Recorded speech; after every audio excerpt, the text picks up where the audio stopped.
You are listening to the IFH Podcast Network. For more amazing filmmaking and screenwriting podcasts, just go to ifhpodcastnetwork.com.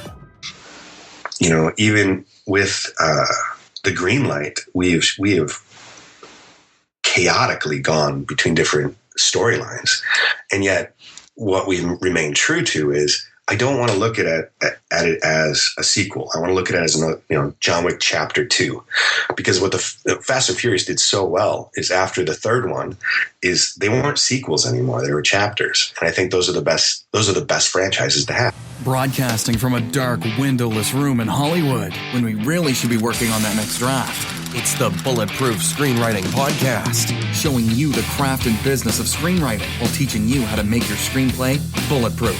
And here's your host, Alex Ferrari.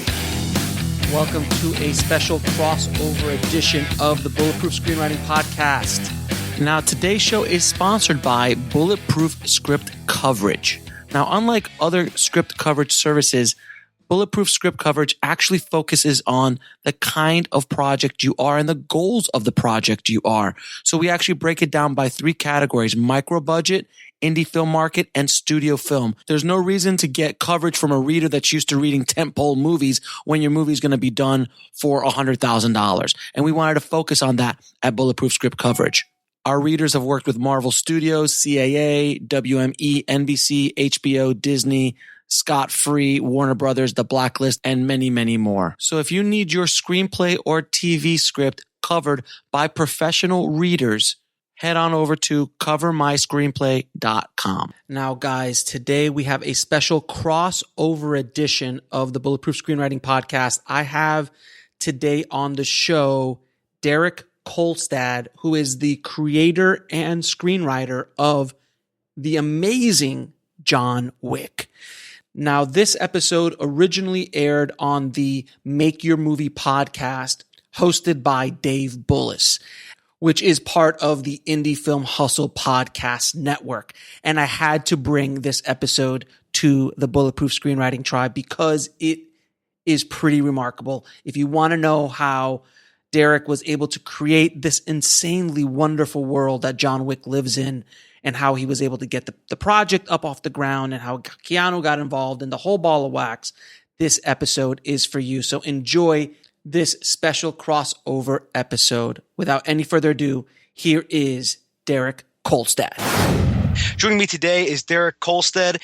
Derek is a screenwriter of John Wick and the upcoming John Wick 2. Derek, how are you doing today, sir?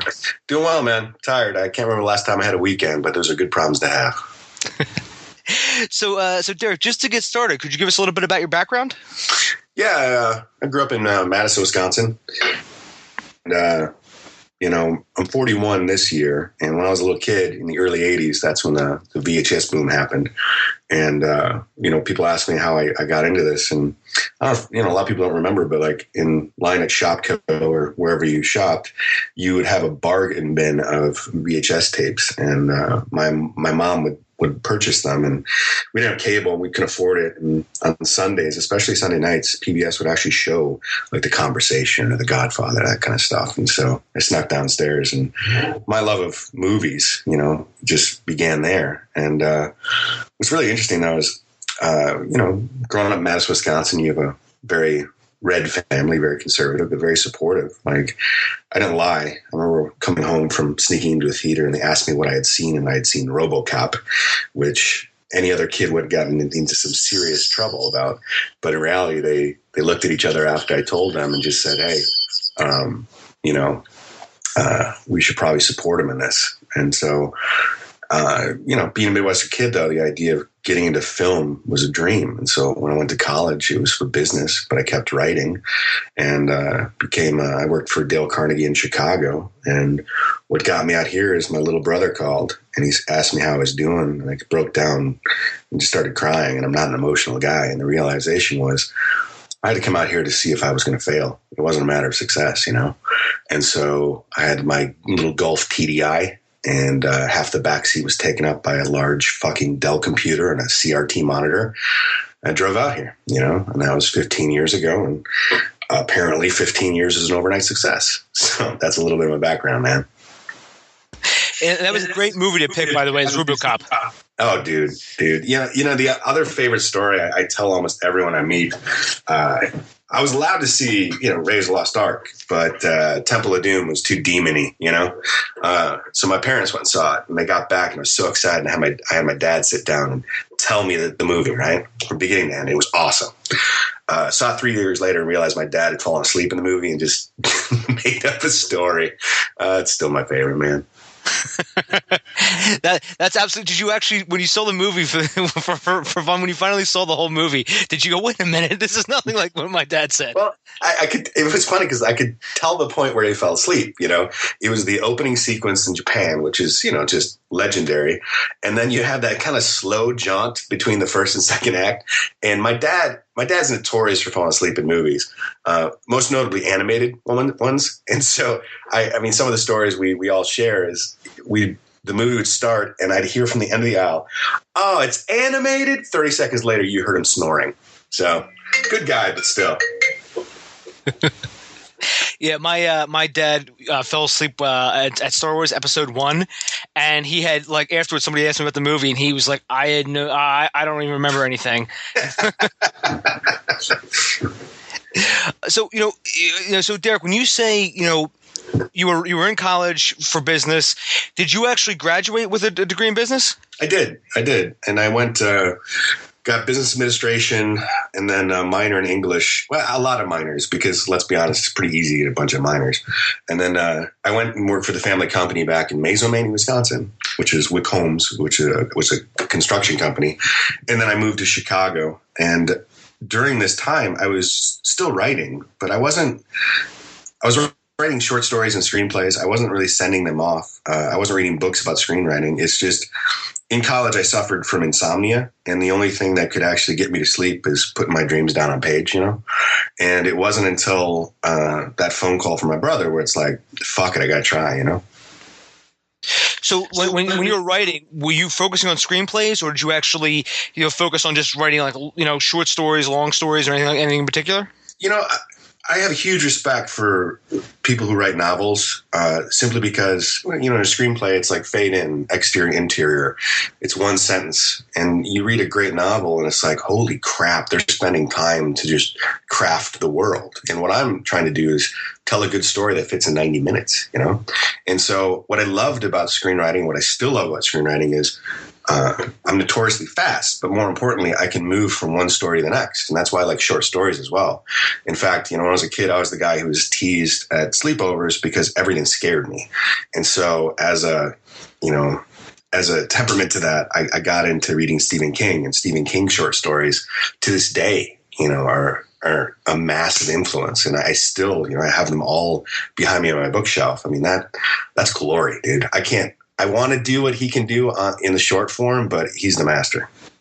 Oh, absolutely. Did you have his book on writing? I do. It's one of the few books on writing that I've read. So, just what other books on writing do you recommend? Not many. My thing is just write. I remember someone, I don't know what the book was. Again, I'm more of a writer nowadays than a reader, but someone told me once about the 10,000 hour rule. I don't know if you've heard of that. Yeah. Mm-hmm. And in reality, I look at the stuff that I wrote even 4 years ago, and it pales into comparison to how I'm writing now, simply because I've been doing it for so long that it's not writing. In rewriting especially, that's where the skill comes in. It becomes like an algorithm. It becomes something outside of the English language. If you make one change on page 3, the ripple effect, but you know what to look for. And to get to that stage, you just need to do it. So, people are always like, get the bad screenplay out of you. In reality, it's your first screenplay is terrible. And then you keep writing and writing and writing and rewriting. And at a certain point, you find your stride. Not saying that everyone will become a writer, but you get better over time. And the other thing, too, is, especially when I talk to college kids nowadays, I watched the films of my grandparents and my parents. A lot of people haven't watched the films of their parents nowadays. I'm very fluent in film, but a lot of people nowadays, when you hear they haven't seen Casablanca or The Godfather, you name them. You looking around my office, Butch Cassidy or freaking Pulp Fiction or Miller's Crossing, which is arguably my best film, my favorite film. watch and write, man. Listen. What's that movie called? Casa what? Fucker. No, you know it's funny. I heard Robert McKee whenever he does one of his seminars. I don't know if you've read Story by him, but he always shows Casablanca like day 2 or 3 or whatever. And he says, "Has anybody in here truly never seen this before?" And more and more people are raising their hands, and he's like, "Well, we're going to spend the next 10 hours on this movie, so get comfortable." It's funny too because you hear when people do their top 10 lists of films, and you find yourself almost rolling your eyes like, of course, Citizen Kane.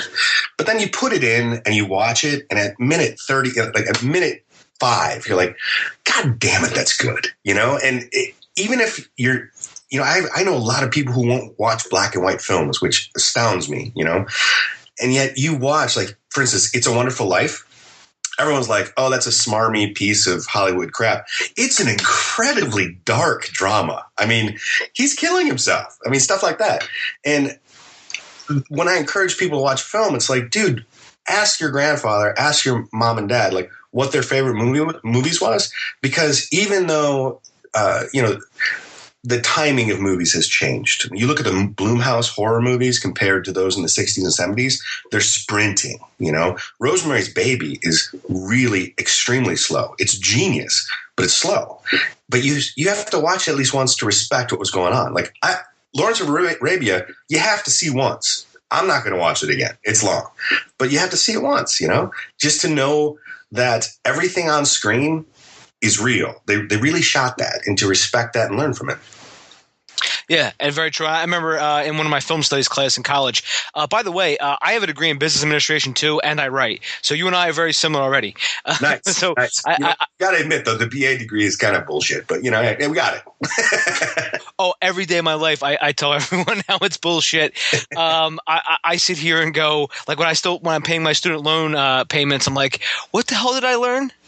Yeah, but I think the big thing about college, though, is it really doesn't matter, like, what your degree is. You learn to learn. And I think, when people don't go to college and come out here, great. If you do go to college and come out here, great.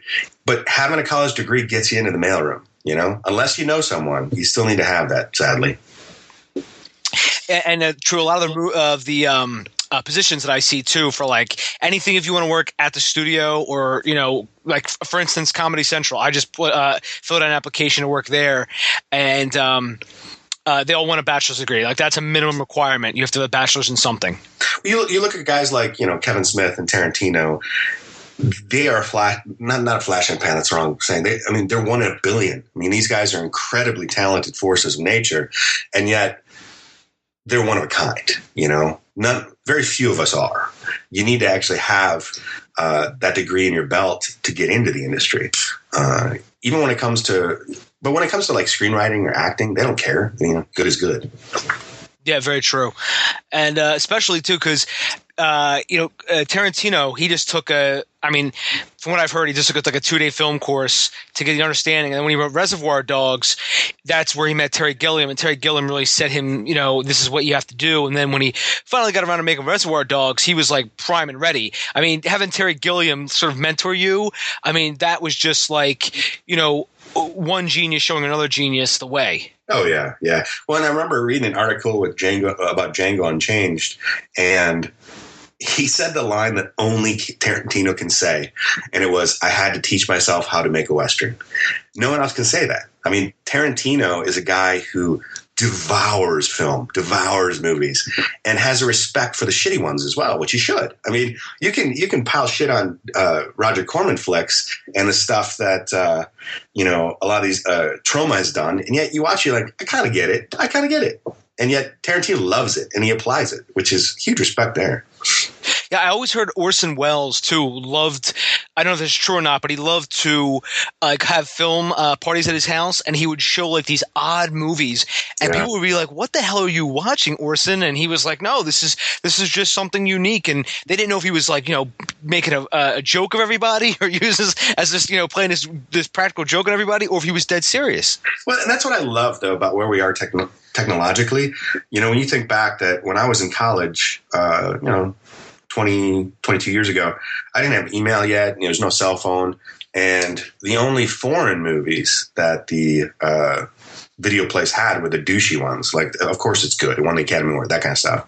But then as time progresses, and I remember living in Chicago, and the video place down the way had a large Asian section, and suddenly you're introduced to Chow Yun-fat and Jet Li, and you're like, holy shit, well, how did I not know about this crap, you know? And now, you know, with Amazon and everything else, like, I can see movies like The Man from Nowhere. I can see movies like I Saw the Devil. You know, these ones that back in the day I might have stumbled across on cable, but now you're like, okay, I get it. Yeah, and it's very true too. Because I remember going to the video stores and just having to like look at different covers and stuff like that. And I remember some of the first time I discovered movies I've ever heard of, and it's like, holy crap, this is freaking awesome, man. Yeah, well, it's kind of funny when you think back in the day. Everything. Like in Madison was the video station, and you'd go in, and I still have a couple of horror titles just kind of emblazoned on my brain because of how horrific the VHS box looked. And you end up finally seeing the movie, you're like, oh. My friends and I used to have this like little game we used to play where whoever could find the weirdest box art, that's what they would have different deals. Like I think it was 5 movies for 5 nights or whatever. Yeah. And for $5. And what we do is we'd find like the craziest like box art, and whoever could find the craziest, that's one of the ones we would definitely rent, and then and stuff like that. Well, no, it's funny about that is we used to do the whole like who can pick out the worst movie, right? And so you get 2 or 3 movies. The problem with worst movies is they're boring. The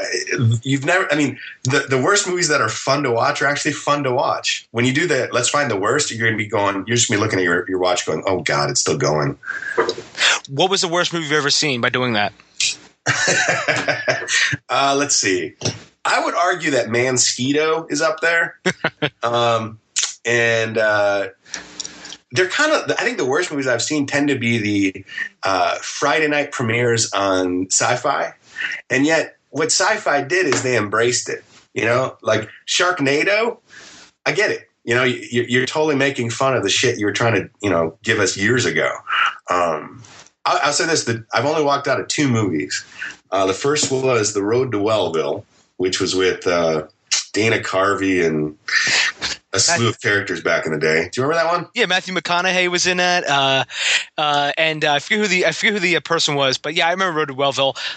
It was just, it was all, and then the second one was Sliver with Sharon Stone, because it was like this psychosexual thriller that nothing happened, and every time they had sex, she like cried. And after about 20 minutes, I'm like, yeah, I kind of miss the sunshine right now. Yeah, Anthony Hopkins, he was in Road to Wellville. That's right. That's right. You know that movie was actually based off of Kellogg? Yeah, I know. That guy, I mean, the movie's crazy, but that life story is even crazier still. I was really close to walk out of freaking episode 1, though. Yeah, I remember episode 1 didn't leave much of an impression on me either. And part of the reason I stayed is, everyone I was with was a massive Star Wars fan, so they had like the rose-tinted spectacles on. But I was just kind of like going, this whole thing's a cutscene of a PlayStation game. When I first saw it, I forget how old I was. I was like, something's missing here. And I didn't. At that point in time, my brain, wasn't into film like I am now. But something was inside was telling me, because I never felt this way about the original 3.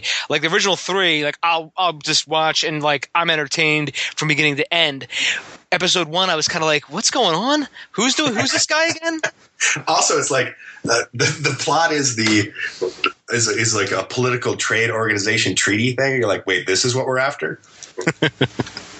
Well, everyone becomes a cynic at some point, because I remember seeing Return of the Jedi in the theater with my family, a bunch of friends, and I was the guy. I was one of those guys who was a growing number leaving, going, I think I hate the Ewoks. Yeah. I don't really. I haven't got to that point yet where I hate the Ewoks, but you will. Look, with time, with age. I don't know why. It just happens. Well, Harrison Ford hated him right away. He called him the teddy bear picnic. You're at college, you got your degree, you start writing, you're writing in your spare time. And, so where is it that you started to say, like, should I write screenplays? Was it before your brother called you, or was it after your brother called you? No, it was actually in high school. My family went on a Alaska cruise. We saved up for this thing, and I wrote my first screenplay because I loved movies in longhand on a yellow notepad, and came back. And at the time, we had WordPerfect, and I built up a template, and I wrote it and gave it to my mom, who she gave me back my first notes, and they were brutal. And yet, looking back and reading that first screenplay and seeing her notes, she was actually being very kind. I think it was just I wanted to emulate what I loved, and I loved, and I still love movies, and short stories and movies were what I do, but I just wouldn't show anybody, In fact, for a couple of years, the cousins, I come from a large extended family. When I got someone's name, for Christmas, I would write them 4 or 5 stories and kind of bind it together, and that was my gift. And I enjoyed doing it. It was never work. And even now, I would argue that your first draft of anything isn't work. That's fun. Work is the rewrite and making 15 people happy and keeping it afloat. But to answer your question, man, I watched so many movies, and it gave me so much joy. I wanted to emulate that. So, you move out to LA. I'm sorry, I'm getting a little feedback. So I moved out to LA, and then you start writing again. So what was your first, professional screenplay, like you would call it, that you actually were using as sort of to get your foot in the door, so to speak? It's funny. The first one to get my foot in the door was called The Wayfarer, and it was a sci-fi thriller in the vein of Matrix by way of The Shining, let's call it. And my 2 leads were African American, and I got a bunch of meetings, and they were surprised because I'm a 6'2" white dude with red hair. They thought I was something else, but I always wanted to see Denzel Washington and who's Murtaugh? I can't remember his name right now. From that's Danny Glover. Yeah, I wanted them. I wanted them paired up.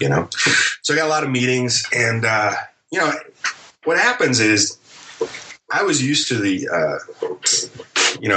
professional world, but you move out here and you get involved in the industry. It was different, and it was hard, and I stepped away for a bit, and then I stepped back, and I did a couple of what would you call them, direct to DVD or VOD movies. One was The Package, and one was One in the Chamber, and they were hard simply because you look at The Package, they had 12 days to shoot, and you have very little money, and you have people who don't care because they pocketed their paycheck, and other people who did care because it was a movie, and it was a movie they were part of.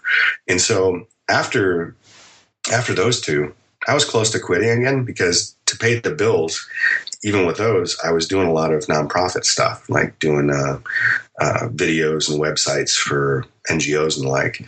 And it wasn't until I wrote the screenplay called Acolyte, aka Simple Man, that Sonia, who's we lovingly refer to as a script bitch, because she's the first line of defense for quality. She read it and she said, I think you should try again. And a buddy of mine, Mike Callahan, who was a producer on those 2 titles I mentioned, introduced me to Mike Goldberg and Josh Adler, who were at New Wave at the time. And they saved me. Everyone in their life at some point has individuals who saved them professionally, and those 2 saved me. And they brought me to where I am today. So, just to dig a little deeper into the script, Derek, when you were writing, now you told me you didn't read a lot of screenwriting books. I don't know if you had read them at that point, but did you subscribe to any sort of template, whether it's I don't know if you read Sid Field's Screenplay or Save the Cat by Blake Snyder, or I did read Save the Cat. I did read Save the Cat. That was great.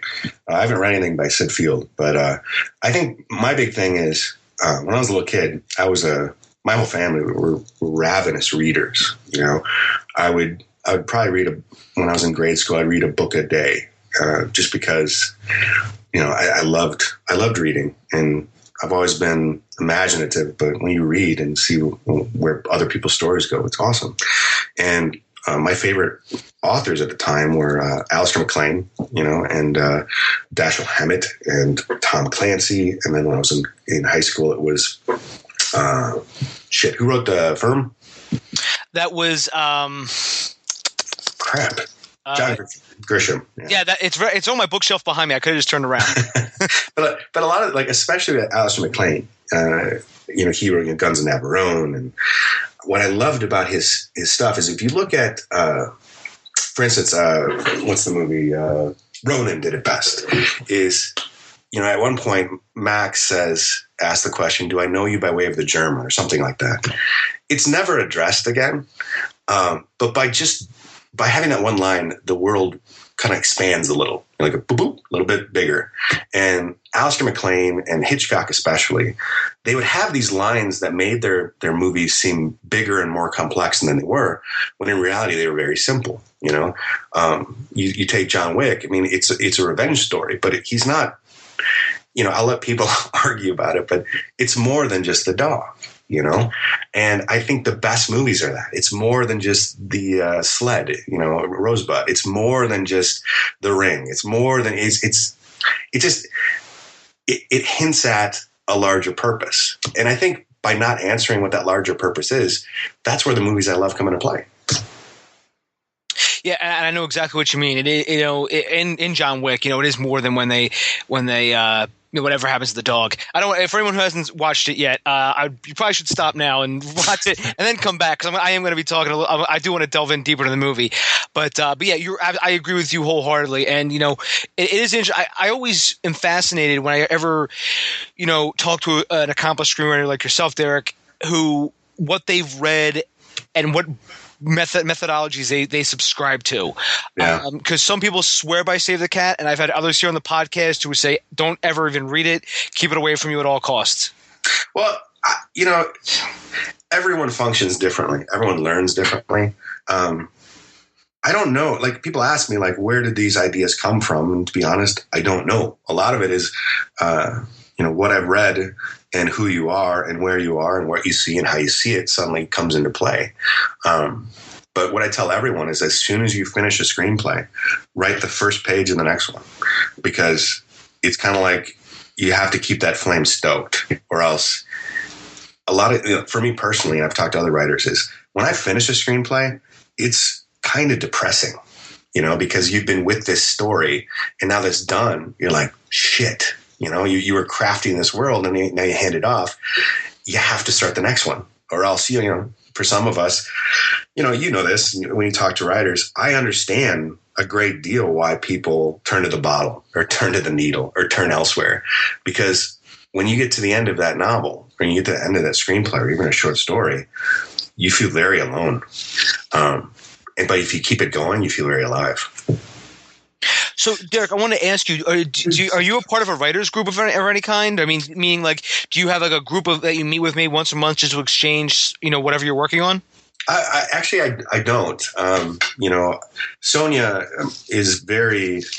She comes from a house of readers as well, and so between her and Josh and Mike, they tend to be my readers. And but what I am a part of is a guy named screenwriter named Matt Altman invited me to his screenwriter forum on Facebook, or I can't remember who. I think it was Josh who invited me.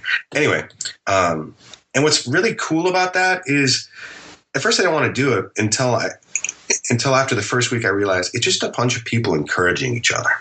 And I think that's incredibly important, to have that group of people that when you have a question to ask, they're excited to answer because you were excited to answer them. And I love it.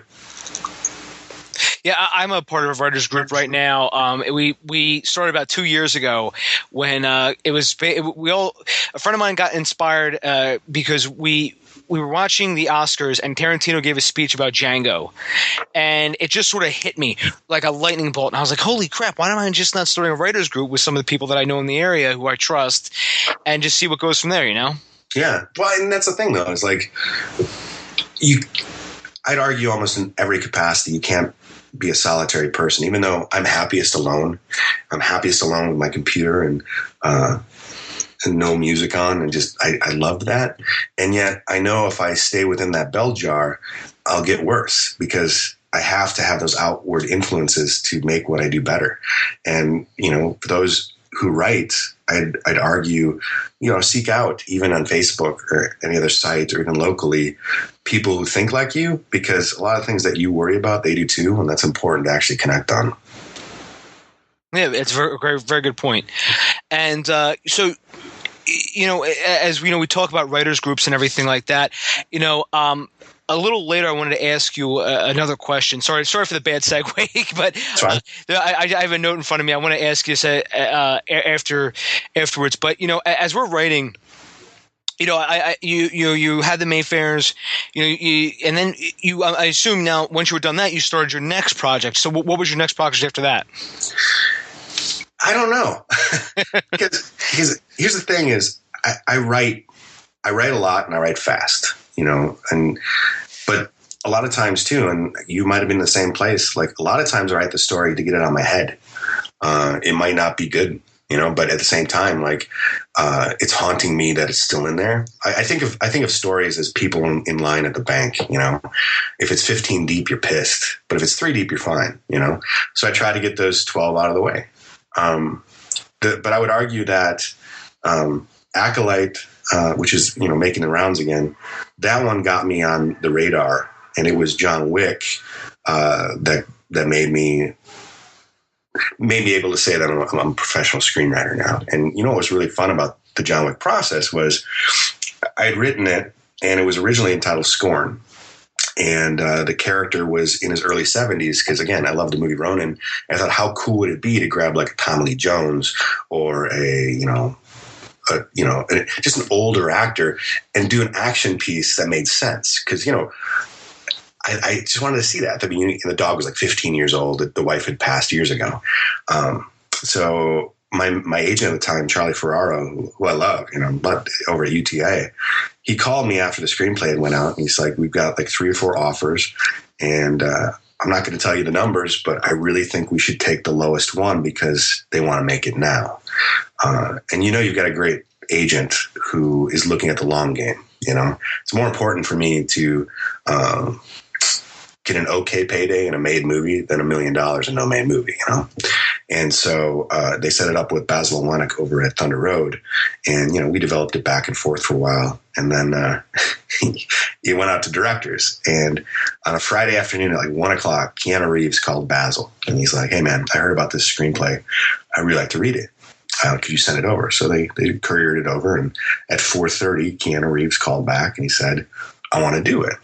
Now Basil called me again, man. I grew up with the guy.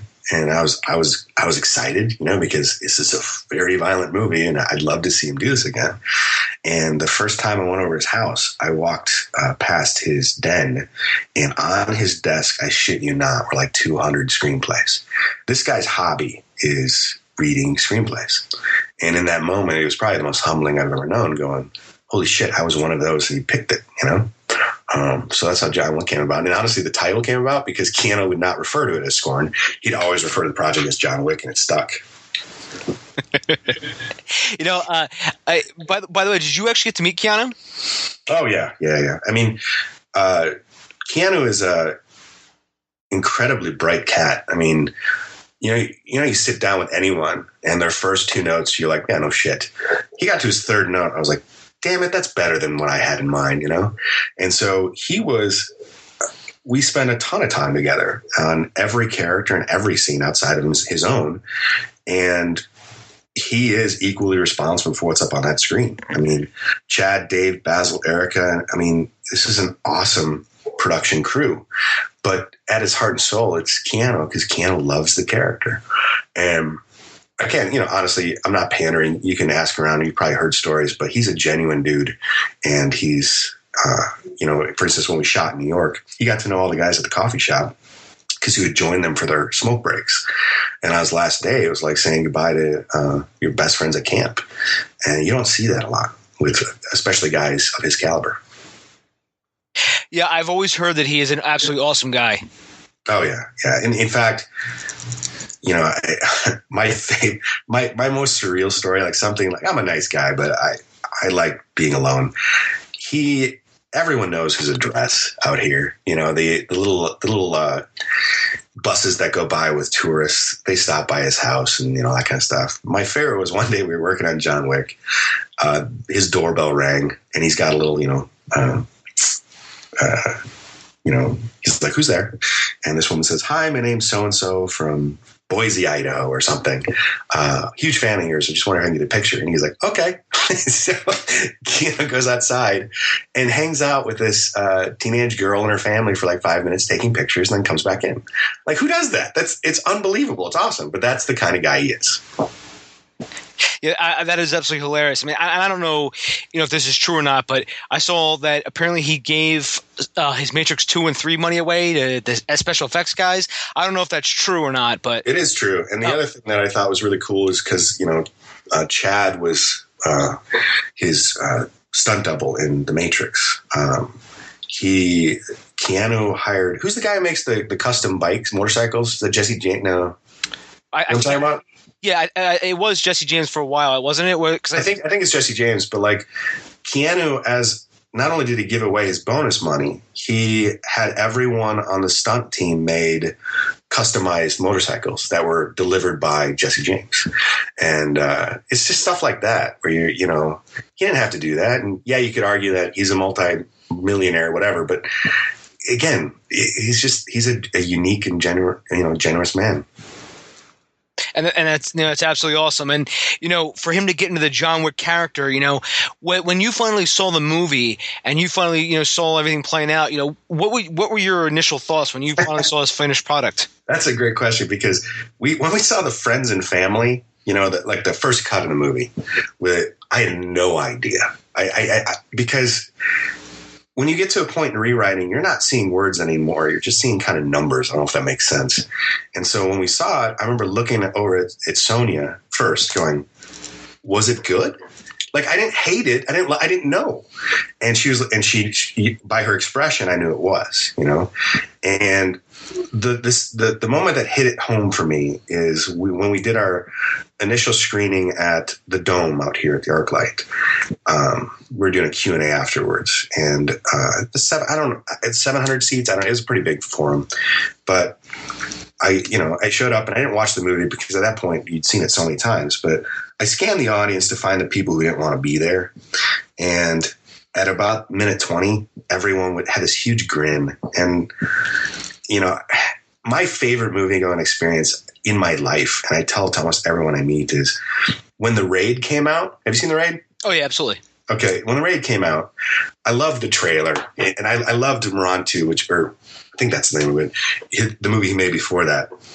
We walk into the theater with the ArcLight here in Pasadena. It's a smaller theater, like 130 seats, or maybe even less. And if you looked at the audience, it was every sex, every age, every color, every creed. It was weird. It was like a serial killer's daydream. It was bizarre. Like, if you ask people what are they here to see, you wouldn't know.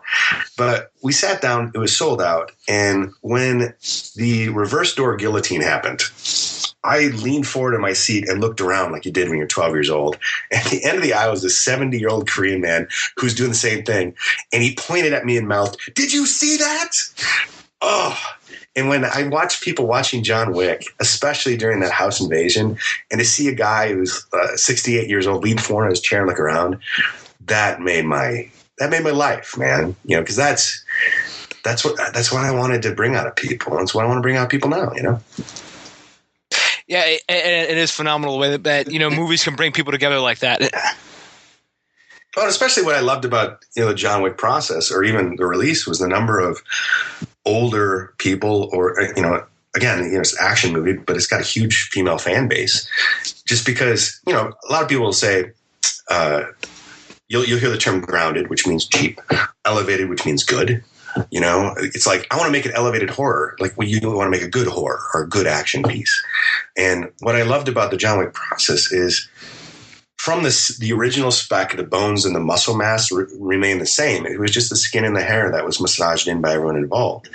And again, Thunder Road and the directors and Keanu and now Lionsgate, they just, at any point, any production, everyone hates everybody because you're just tired. And yet, when we did that Q&A following that, you just saw the joy in going, it's a major miracle to have a movie made. It's even more so to have it be anything good, or let alone critical and financial success. So I use the term a lot, like I'm humbled, and I am, because, you look at all the other stuff I have on my platter, it's horrifying, because you're like, can I do what I just did? We'll see. And speaking of that, I saw John Wick 2 was just announced. Yeah. In fact, Keanu's got the latest draft of the script, and we're going to be talking about this Sunday. He loves it. I mean, the body count is probably 3 times bigger. And what I love about Keanu, too, is you look at a guy who, is he 50, 51? I don't remember. But he wants to do – he hates when people refer to what he does as stunts, because it's not. It's him. I mean, he's really doing this stuff. And when you look at that movie – and try to copy what he does, I can't. I'm 12 years younger than him. It's like, I can't do that. And yet he beat the shit out of himself, and he did it with a grin. And he is kind of like, he sees that as like, I love that man's work ethic. And that, that's awesome. And that's indicative of everything I've always heard about Keanu, was that he is, a guy that's willing to go the extra mile, and so I wanted to ask you Derek, how, from what point did you start working on John Wick 2? Did you know that did they immediately greenlight it and say, get to work on it, Derek? Or did you start working on it already?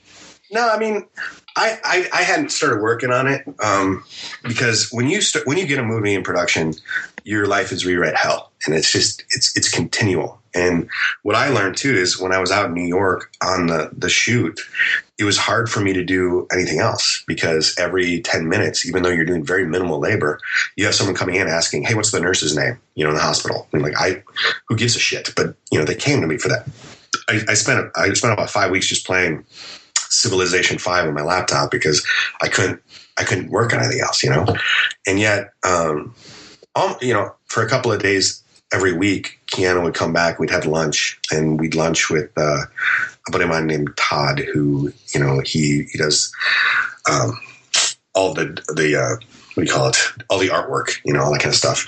And Keanu one day asked me, he's like, "So, where do you see John going next? How many do you see in your head?" And I looked at him and I was like, I got 7. I got 7 of them. And he laughed, and I pitched him 2 and 3 and 4. And you could see him kind of not grow pale, but go, "Okay, let's just focus on the next one." All right. And so I didn't start it. And to be honest, it's even in, even with the green light, we have chaotically gone between different storylines. And yet what we remain true to is, I don't want to look at it as a sequel. I want to look at it as John Wick Chapter 2, because what the Fast and Furious did so well is after the third one is they weren't sequels anymore. They were chapters. And I think those are the best franchises to have. I would, Empire Strikes Back is not a sequel. It's a chapter, Most sequels are remakes of the first one.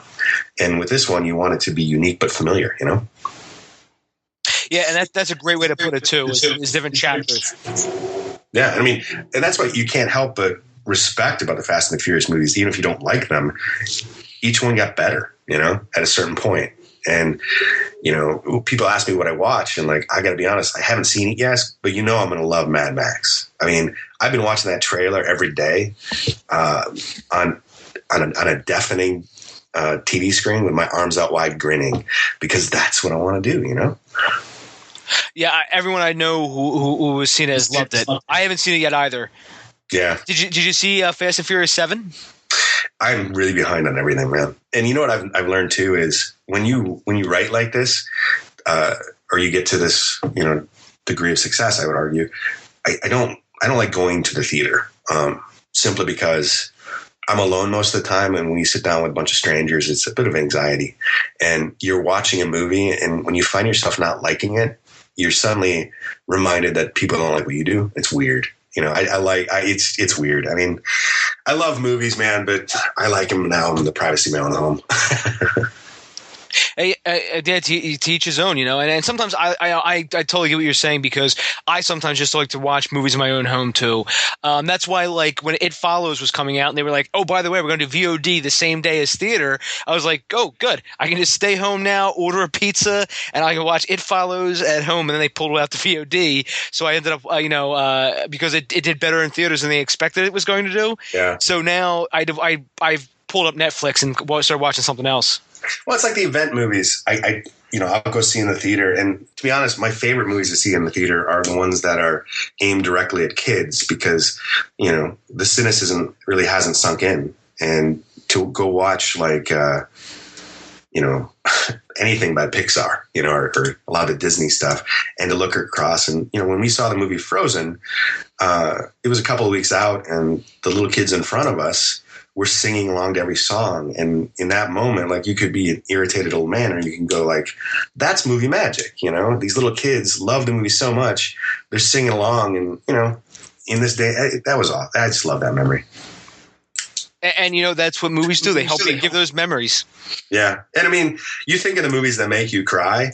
Like, I was a little kid. I mean, I wept at freaking Fox and the Hound, I wept at when E.T. came back to life, But as you get older and older, it changes, like, what affects you. I think the last movie I cried in was Big Fish, of all movies. Like, I was dating Sony at the time, and it's, any kind of father-son, any story gets me. And when he tells his father at the end and starts breaking down, I was a blubbering mess. And it's like, you got me, man. Congratulations. Yeah, cry, man. What's the last movie that made you cry? That made me cry? Yeah. I'm not even sure. Yeah. That's a good question. I have to think about that, Derek. My favorite was I went to go see WALL-E, and I would argue the beginning of WALL-E is one of the best in cinema, because it just showed you true loneliness. And as a writer, you know that you tap into loneliness. And at the end of the aisle, my buddy JC, there's a quiet moment. I hear him wipe tears from his eyes, like, God damn it, Pixar, you got me again. They are phenomenal at that. But they respect the process, man. They take their time. Yes. There's so many good points about Pixar, that, like, of what they do with their stories and how they structure them, and the characters and everything, and it's just, that's why there's so many. I mean, if you go, like, speaking of screenwriting books, if you go, like, look online, there's so many screenwriting books now about, like, doing it the Pixar way or whatever, you know what I mean? And it's because, they are the guys you want to emulate.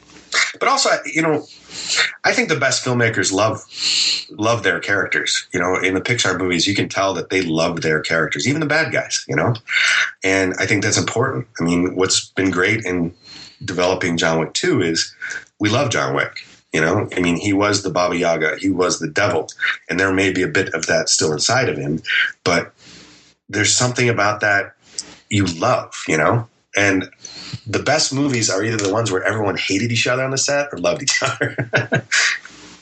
Yeah, and I heard there's a lot of friction on Mad Max set. So, oh yeah. Well, did you read that article with Tom Hardy saying as soon as he saw the movie, he apologized to George? Yeah, that's what I saw. And then I saw apparently, like, at the Cannes Film Festival, they were like, he apologized for some of his behavior or something, or apparently there was some friction about something. Well, and that's a thing about the industry that a lot of people don't understand until you're really here is we can bemoan the fact that stars can be odd people who are assholes from time to time, but I do not envy their position. I mean, especially when you see it firsthand, how people treat them. And I could never live in that kind of world, Did you ever see anyone ever, like, try to treat Keanu bad? No, it's not a matter of treating him bad, but it's a matter of going, hey, I recognize you from all your movies. I see. So we're buddies now, But, like, when he's having dinner and just having people come up and, continuously come up to him, I don't get that. New York is different, and I'd argue various sections of Hollywood are different simply because they're used to it and it's a different culture. But when you have, people from the Midwest, where I come from, You have two kinds. The kind who comes up to Keanu and goes, "Hey, I love your work," and then move on. And then it's the "Hey, I love your work. We're friends now," right? So do you have a lot of friends from the Midwest calling you now and being like, "Hey, Derek, you sold a screenplay. I have a screenplay idea too." Not really, because I'd argue one of the greatest things about the Midwest is you're instilled with a work ethic. But more importantly, it's like one of my best friends out here is Austin O'Brien. He played the little kid in Last Action Hero. He was Lawnmower Man and all that kind of stuff. Mm-hmm. And he's a very successful photographer now. And he was kind of stressed one day when he was going to meet my cousin, who was a big fan of his. And my cousin Joanna came to a party. She walked up to him, shook his hand, and said, "Hey, I really love your movies." And then went to the kitchen to start cooking something. I don't know. That's what I grew up with. And I think that's awesome. But every now and then you have people come out of the woodwork, of course. And that's what's kind of nice with Facebook is you can ignore them. And yet at the same time, like, the reality is no one helped me, And what I mean by that is, of course, people helped me. But when it came to getting into the industry and the screenwriting, it was years of incredibly hard work and work for free to get to this point. And yet I kind of wonder, would I be the same guy had the success happen at age 30 than 40? I hope so. And so a lot of times when students reach out to me or people reach out to me, those conversations tend to be very healthy because they're grounded. I'm a screenwriter, man. The crazies don't come to me. And sometimes, Derek, you have annoying people that ask you to be on a podcast. You know what? What I love about podcasts, though, is this medium has given so many people like yourselves an opportunity that didn't exist 10 years ago. I love that. And I mean, who knows what the next generation is going to, face as well. But you have the opportunity to be and create and manage your own brand. And how cool is that? Yeah, absolutely. And I think the next iteration is going to be robots are just going to call you and they're going to interview you, and then just whoever's around will be listening to it. But see, that's what I like about podcasters, though, is you're not a cynical bunch. I mean, you're doing what you love. It's one thing doing an interview for the international press. It's another thing doing this because we're fanboys to a certain degree of films themselves. I have not seen the most movies of any person I know, yet when I see a fellow person who loves a certain movie, like, I asked last night on Facebook, like, what movies you watch when you're down or drunk or, alone. And my response was like, I've seen Cabin in the Woods and Evil Dead 2 too many times to count. And yet when people hear that, you can kind of see the amen, brother. Yeah, it's just so interesting. I remember this anecdote that Kane Hodder. I don't know if you know who Kane Hodder is, but he was Jason Friday the 13th from 7 on. And they actually were talking to him once, and they said, "Who was the best actor you've ever worked with?" And his response was Charlize Theron, and he said she was just absolutely phenomenal, monster. And he said that she just blew everyone away, and he's never worked with someone. She was just beyond what he was used to. You know what I mean? Yeah, that's what a friend of mine who saw Fury Road was just like, Theron's amazing because she's looking in the rearview mirror and acting. And you're kind of like, I can't do that. Like, to have volumes of backstory in a look, it's huge, Yeah, absolutely. I mean, that's why, I think the movie does work. I mean, I haven't seen it. I'm just here. I'm assuming it works. We're both behind on this one. But, you've got Tom Hardy, who's phenomenal, and you have her, who I think is absolutely phenomenal. I loved her in Prometheus. I don't know if you saw Prometheus. Yeah. I wasn't the biggest fan of that one, man. I loved her, though. Yeah, she was. I just have a big soft spot for that movie. I know it has flaws. It's like, dude, everyone has. That's the thing is, everyone has those movies that connect to you on a certain capacity. So there are very few movies I will refer to as horrendous or terrible, simply because you connected with them on a certain level. I mean, I have movies that are indefensible, but I love them because they amuse me in a way that only that movie could. Yeah, I totally understand. So, Derek, we've been talking for about an hour now. I know you have, I don't want to take up too much of your time. So, I have one question, or actually two questions that came in from the fans, if you don't mind. Okay, good. The first question I actually I briefly referred to earlier was about well, the question is, and I'm just going to paraphrase this, is, with a lot of talk in the industry about script consultants, where do you feel that they fit into the whole screenwriting process? It's hard for me because Sonia is my script consultant, and so between her and Josh Adler is my manager, that's where I've gone. But I would argue that, my dad used to say the phrase that when you bring in someone to do a job and you're getting a quote, get 5 quotes, you throw out the biggest one, you throw out the lowest one. And with script consulting is if you look at the numbers, if it makes sense for you, great. And a lot of times, especially nowadays, you can find some good ones that all you need is to hear back both that criticism and encouragement make you better. I would argue that a lot of us have people who serve the script consultation capacity in some respect, but for the pros, they're reading tons of scripts. They know what's selling. They know what's not. And I think even though I haven't done it before, I can see the value in it. Just don't spend an ungodly amount, So in your opinion, what's do you think there should be a cap of $100, $1,000, something like that? Well, you can't really say a figure because who is it? At a certain point, if you buy a luxury ice cream container for $8, you're like, oh, sweet. Would you buy it for $80? Fuck no, it's ice cream. At a certain point, what is it that you're buying? Very true. Just as a funny side note, I actually just saw in I think it was Abu Dhabi or somewhere in the Middle East, they actually have ice cream now that's like $1,000 an ounce. What's in it?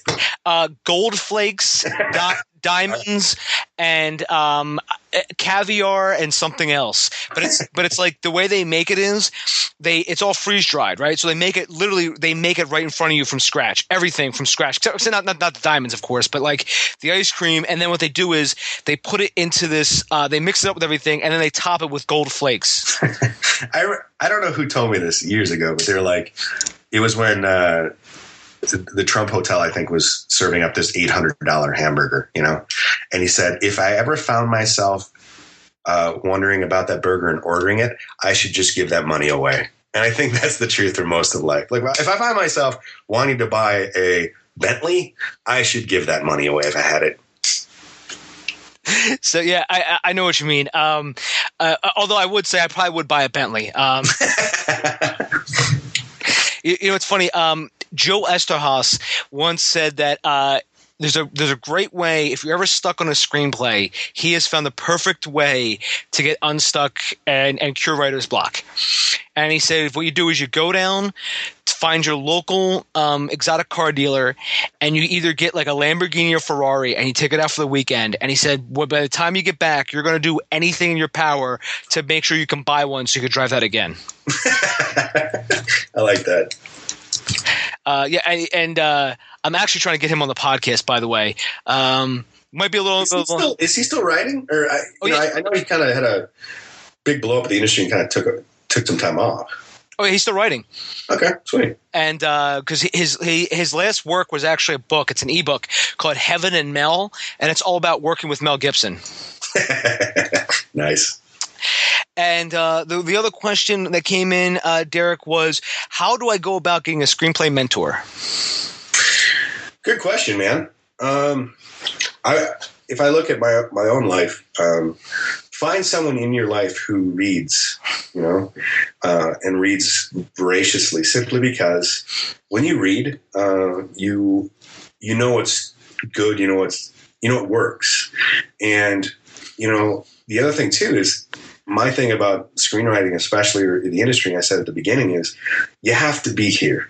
I know you can hate LA and hate New York even, but you have to be here. You could honestly move to LA right now, jump online and find a group of people who will read your screenplay in 48 hours because they're trying to do the same thing. And it's kind of like the brotherhood of the script. And, that's the if you really want to see if you can fail at this, move here, But if you don't and you want advice, seek out the people who love the medium. And it's amazing too. The other thing too is you'll know if you have a good script when you have your friends sit around and read it out loud, because it's amazing, especially with comedy, something that intimidates the shit out of me, where it's funny to you, it's funny on the page, and when it's spoken out loud, it's just like gravel, you know? And that's what I'd say on that, man. That's a very good point. By the way, Derek, just to sort of add on to that, did you see the Blacklist has its own podcast now where they're actually reading some like unproduced screenplays? Oh, really? Yeah. Oh, that's a really cool idea, man. Yeah, the first one they did was Balls Out. Oh, I haven't read that one. I've heard of it. Somebody once told me about it, and then I heard Craig Mazin mention it again. Craig Mazin, you know who he is, right? Yeah. Okay. So like he mentioned it, and I looked it up, and I was like, wow, it's easy to find. And apparently it's been circling around Hollywood for years, but nobody actually wants to make it. But everyone's like, this is fucking hilarious. Ha ha ha. And then they just pass it on. And it's been like, why the hell? So apparently it does get like pretty outrageous and stuff. So I'm actually going to read it one of these days, but I've read the first 20 pages and I thought it was hilarious. Like, have you read the screenplay Passengers? No, I haven't.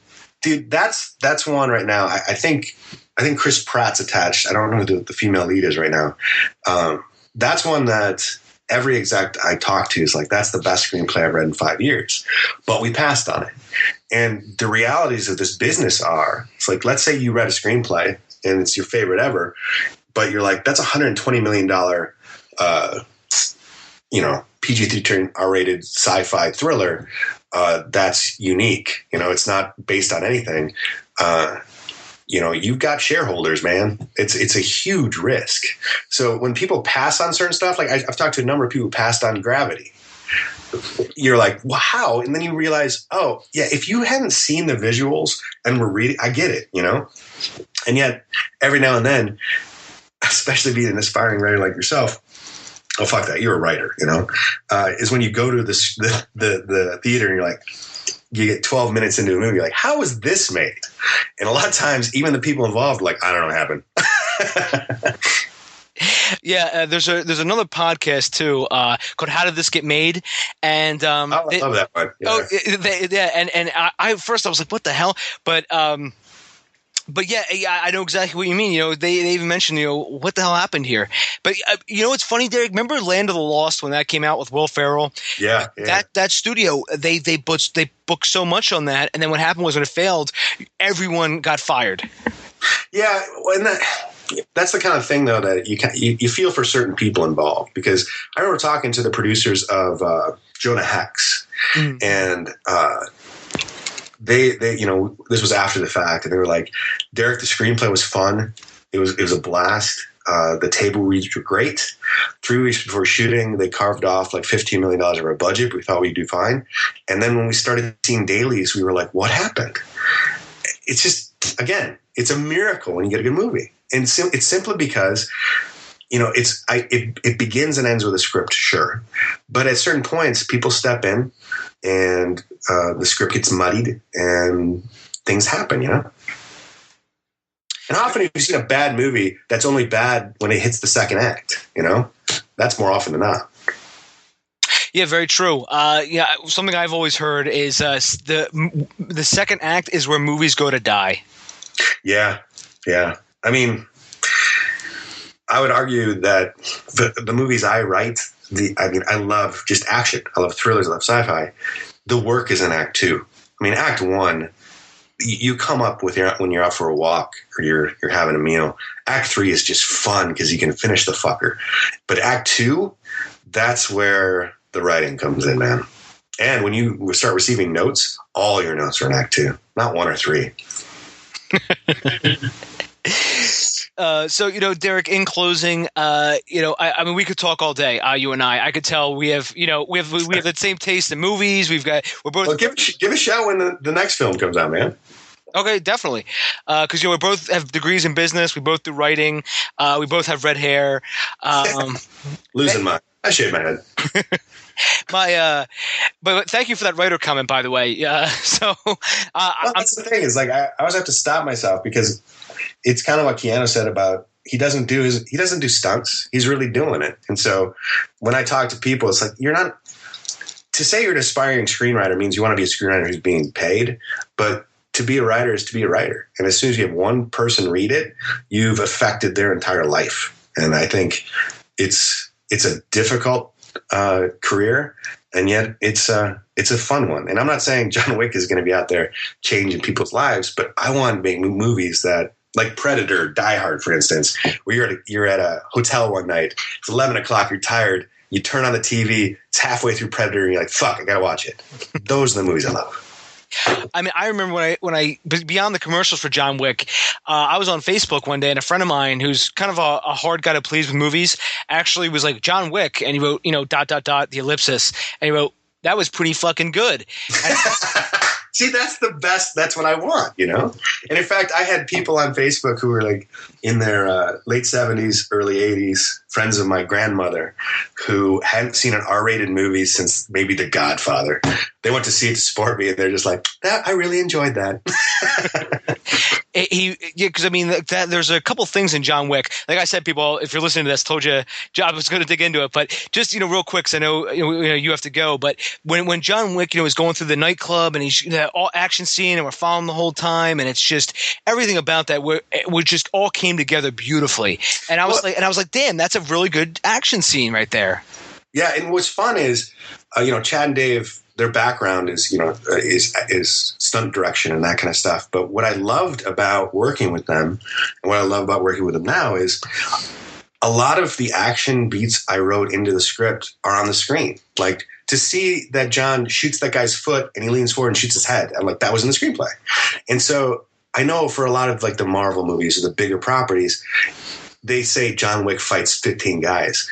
Like, in the script, they gave me the opportunity to help them along the action wise. And what I love about their directing style is there's no quick cuts. They're doing all of these moves. They're landing all of these blows. And it's kind of like an ode to the Kung Fu I grew up with, And we had fun with it then, and we're going to have a blast with it with the next. And is there a rough date for the release date for the next one? Not really. Lionsgate really wants one. They're talking with various people in Cannes right now. So we could shoot in the fall, or we could shoot in the spring. But Lionsgate has been very, very generous. I mean, it's very rare to be in a place where you have a greenlit movie, and it's greenlit, and they're like, the sooner the better. And yet they want to massage this into a franchise. And Keanu, who's, implicit in all of this, is very careful to do so as well. And that's absolutely phenomenal. And Derek, I want to say congratulations on all your success. You've definitely earned it. And I wish you nothing but the best with John Wick 2 and hopefully John Wick 3 and all the other future projects you have. Dude, thanks a lot, man. I enjoyed talking to you. Oh, believe me, it's my pleasure, man. Anytime I can get talking about like movies, like anyone who's seen Mansquito or Killdozer or Future War. Do you see Rubber? Yes, I did see Rubber. Yes, I loved Rubber though, but if you ever really want to punish yourself, and this goes for not only you, Derek, but anyone listening, if you want to see the worst film that I've ever seen, I know exactly what it is, and it's called Nukie. What? Nukie. It's Nukie. Okay. And it's a movie about two aliens that crash land in Africa, and it was supposed to be like a kids movie, like a ripoff of E.T., and it is so odd and bad and boring and dead. It's hailed as, they usually have the worst movies ever made. They usually put Plan 9 on, but Plan 9 is actually entertaining. This is just bad. So if you ever, and I'll link to it in the show notes too, if anybody actually wants to venture out to see Nukie, but it is absolutely bar none the worst movie I've ever seen in my life. Have you seen Martyrs? Martyrs? No. That is one of the most disturbing horror movies I've ever seen. So okay, I'm making a note of that. That and 3 Extremes is awesome. Yeah, I have seen 3 Extremes. Yeah, and could go for hours, man. Yeah, seriously. I mean, we could always be talking. I mean, that's what happens when you find somebody like yourself who just has seen all these random movies that I've seen. And I'm going to check out that movie Casablanca you mentioned. I don't know. Hey, when you're out, man, give me a shout, dude. Will do, Derek. And Derek, where can people find you out online? Nowhere. I don't do Twitter or anything. Okay. So it's, I'm just a private guy, man. cool. And, everyone, you can find me at davebullis.com. You can find me. I try to be private, but I got way too much social stuff going on. You know what I mean? I got 2 channels. But excellent. Derek, I want to say thanks again for coming on. And please, anytime you want to come back, just let me know. Sure thing. Good luck and all, man. Like I said, that was an awesome, awesome interview, Derek. I'm a huge fan of Derek, and I'm a huge fan of the John Wick franchise. So if you do want to get more episodes by Dave Bullis on the Make Your Movie podcast, just head over to IFH Podcast Network.com and check out all of the other amazing podcasts that we have in the network that is focused on filmmaking, film history and analysis, and screenwriting. And if you want to take a deeper dive into the minds of screenwriters, definitely check out our new podcast, Inside the Screenwriter's Mind, which is an archive of all the best screenwriter interviews that the IFH Podcast Network has. And you can check that out at screenwritersmind.com.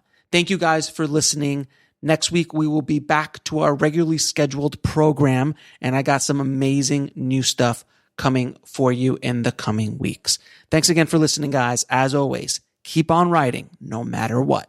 I'll talk to you soon. Thanks for listening to the Bulletproof Screenwriting Podcast at bulletproofscreenwriting.tv.